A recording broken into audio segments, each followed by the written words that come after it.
18 ദിവസത്തോളം നീണ്ടുനിന്ന മഹാഭാരത യുദ്ധത്തിനൊടുവിൽ ദുര്യോധനും ഭീമനും തമ്മിൽ അതിഘോരമായി ഏറ്റുമുട്ടുന്നൊരു സന്ദർഭമുണ്ട്.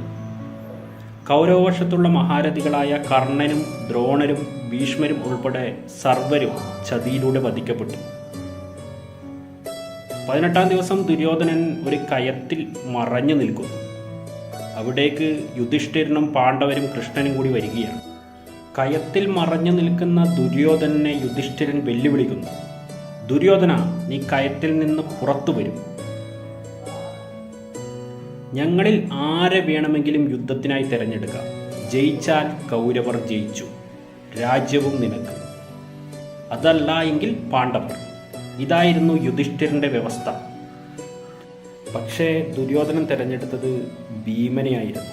ദുര്യോധനന്റെ മുന്നിൽ മരണത്തിന് മുന്നിൽ എളുപ്പ വഴികൾ നിശ്ചയമായുമുണ്ട്.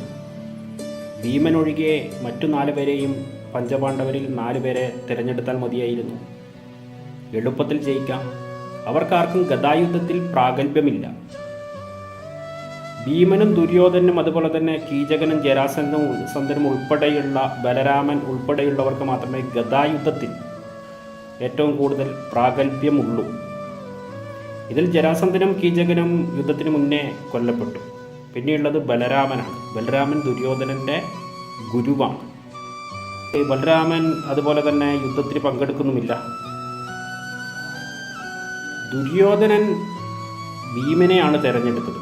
കാരണം തനിക്കൊത്തവനോടെ താൻ യുദ്ധം ചെയ്യൂ. ഇതായിരുന്നു ദുര്യോധനൻ്റെ ധർമ്മദീക്ഷ. മരണത്തിൻ്റെ മുന്നിലും ദുര്യോധനൻ എളുപ്പ വഴി തിരഞ്ഞെടുത്തില്ല. ദുര്യോധനും ഭീമനും തമ്മിൽ അതിഘോരമായ യുദ്ധം നടക്കുന്നു. ഏറ്റവും അവസാനം ദുര്യോധനനെ യുദ്ധനിയമങ്ങളാകെ കാറ്റിൽ പറത്തി ഭീമൻ ദുര്യോധനൻ്റെ തുടക്കടിച്ച് വീഴ്ത്തുകയാണ്. പാണ്ഡവർ കുറേ ശാപവാക്കുകൾ പറഞ്ഞ് പരിഹസിച്ചുകൊണ്ട് ദുര്യോധനനെ പരിഹസിച്ച് രസം കണ്ടെത്തുകയാണ്. അപ്പോൾ കൃഷ്ണൻ വന്നു പറയുന്നു, ഇനി അവനെ അധിക്ഷേപിക്കരുത്. അവൻ മരണം കാത്തു കിടക്കുന്നവനാണ്. അതുകൊണ്ട് ഇനി അവനെ അധിക്ഷേപിക്കരുത് എന്ന് കൃഷ്ണൻ പറയും. ഇത് കേട്ട ദുര്യോധനൻ മരണക്കിടക്കയിൽ നിന്ന് തല ഉയർത്തി ചീറുന്ന പാമ്പിനെ പോലെ, മഹാഭാരതം അങ്ങനെ എഴുതുന്നുണ്ട്, തല ഉയർത്തി ചീറുന്ന പാമ്പിനെ പോലെ കൃഷ്ണനെ നോക്കിക്കൊണ്ട് പറയുകയും, ധർമ്മമോ? ധർമ്മത്തെക്കുറിച്ച് പറയാൻ നിനക്കെന്ത് അവകാശം? നീ ഉള്ളിടത്തൊക്കെ ചതിയായിരുന്നു, വഞ്ചനയായിരുന്നു. ഞാനിതാ സ്വാഭിമാനത്തോടെ പൊരുതി, സ്വാഭിമാനത്തോടെ ജീവിച്ചു, സ്വാഭിമാനത്തോടെ ഇതാ മരിക്കുന്നു. നീയോ ചതിയിലൂടെ ജയിച്ചു, നിങ്ങളോ ചതിയിലൂടെ. ദുര്യോധനൻ യുധിഷ്ഠിരനോട് പറയുകയാണ്, യുധിഷ്ഠിര, വിധവകളുടെ ഒരു മഹാരാജ്യം നിന്നെ കാത്തു നിൽക്കുന്നു. ഞാനുള്ളപ്പോൾ അവർക്ക് ഞാനുണ്ടായിരുന്നു.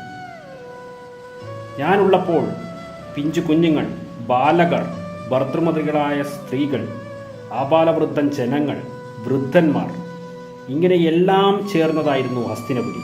എന്നാൽ ഇന്ന് വിധവകളുടെ ഒരു മഹാരാജ്യമാണ് നിനക്ക് വേണ്ടി കാത്തുകിടക്കുന്നത് യുധിഷ്ഠിര. ദുര്യോധനൻ പറയുകയാണ്. ദുര്യോധനൻ്റെ ഈ മരണഭാഷണം എക്കാലത്തും പ്രസക്തമാണ്. ദുര്യോധനൻ പിന്നീട് മരിക്കുന്നു.